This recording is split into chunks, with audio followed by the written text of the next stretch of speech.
Van's house looks like a quiet little castle, wealth that never needs to raise its voice. White walls breathe against deep green trees. A cream sofa anchors the room. Gold thread cushions and polished wood catch the light without boasting. Grace, not noise. Along the walls, paintings of oil and sea. Steel giants under floodlights, ribbons of reflection bending across black water. One canvas always claims the air. A rig braced against a slate-colored sky stands while waves claw at its legs. In this image, the sea is not a mystery. It is a demand, a test with consequences. Van learns not to stare, yet the picture follows, like weather you carry from room to room. Down the hallway, a family photo holds three figures. A tender smile on a face that is also tired. A man looking past the lens toward distances only certain kinds of work understand. The rest is memory retold. A birth without a husband in the room. Nights in a hospital where the answer to quiet crying was the turn of a clock. Absence doesn't explode, it erodes. That is how Van learns time. As a child, Van invented a private ritual built from longing. She'd close her eyes and whisper, 1, 2, 3. Then open them and imagine her father walking through the door, home at last from the far-off rigs. The magic didn't make him appear, but the counting became a comfort, a shape her hope could hold. That's why number 3 stayed. 3 pillows, 3 bracelets, 3 favorite colors, blue, white, gold. It wasn't superstition, it was a child's doorway to her father. Today, tires hush over gravel. The gate clicks. Voices drift through a bright room. Nam sits with Van's father, the kind of listener who has already chosen danger and still wants to learn its real name. He studies miniature rigs and cross-sections, the clean logic of steel. Curiosity here is not noise, it's attention. On the sideboard rests a model blowout preventer, a stack of intention, thick as faith. Offshore most days, it is a gate that never needs to close. But everyone who works there knows the day it matters can arrive without warning.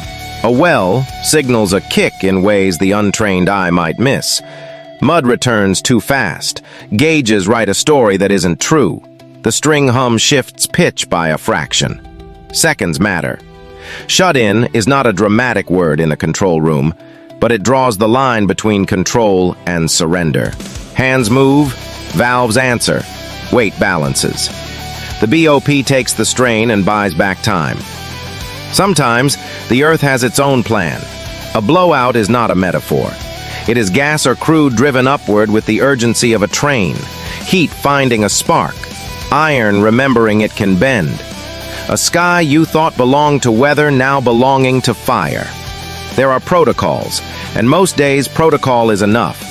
The people who respect the sea the most are the ones who know how little of it belongs to them.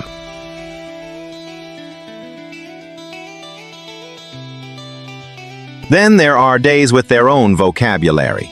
Windows breathing, whole decks ghosting under white water. Medevac grounded, boats turning back. Rotations stretched until the weather remembers mercy. At home, calendars lose numbers, nights lengthen. Messages compress into all okay because signal is weak and wind is loud. Distance becomes a second occupation for the ones who wait. The painting on Van's wall now has sound. It hums with pressure. It tastes of salt. It names the unease she learned as a child and never fully unlearned. Some changes arrive without ceremony, the way a compass needle settles. Van realizes she cares for Nam, not as spectacle, more like a door that has been slightly open for months and finally admits there is a room beyond. Two truths stand side by side. The present makes its quiet case. Here is someone who listens, who respects the work without worshiping the danger, who doesn't fill silence with performance. The past keeps its record.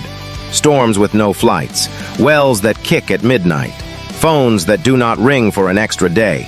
a chair at the table skilled at keeping its own silence. Both truths are honest. Love isn't the end of fear. It is simply another weather to read. Afternoon thins into warmer light. A clock moves like a small heartbeat. Van returns to the storm painting and lets memory do its work. The suitcase by the door, a brave smile that was also a wound, the arithmetic of absence that once taught her how to sleep. Footsteps pause in the doorway and stay there. Some distances deserve silence first. There is no speech to fix the sea, no sentence to cancel risk. Offshore work has its language, torque and weight on bit, density and returns, kicks and shut-ins, the BOP standing by. Love has a language too. Much of it isn't spoken. It is attention. It is presence. It is the decision not to let another person wait in the dark. The room changes by a degree. Not dramatic. Enough. Night gathers politely. Lamps settle. The garden trades birds for wind.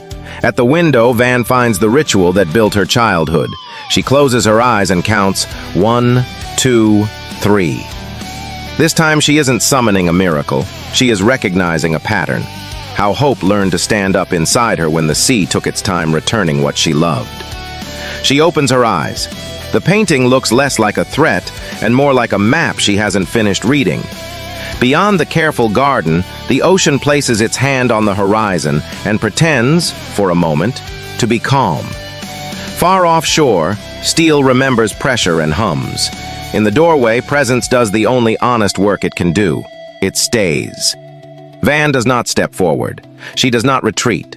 She lets both truths share the same room, new warmth and old weather, want and warning, and discovers they can stand there without breaking each other.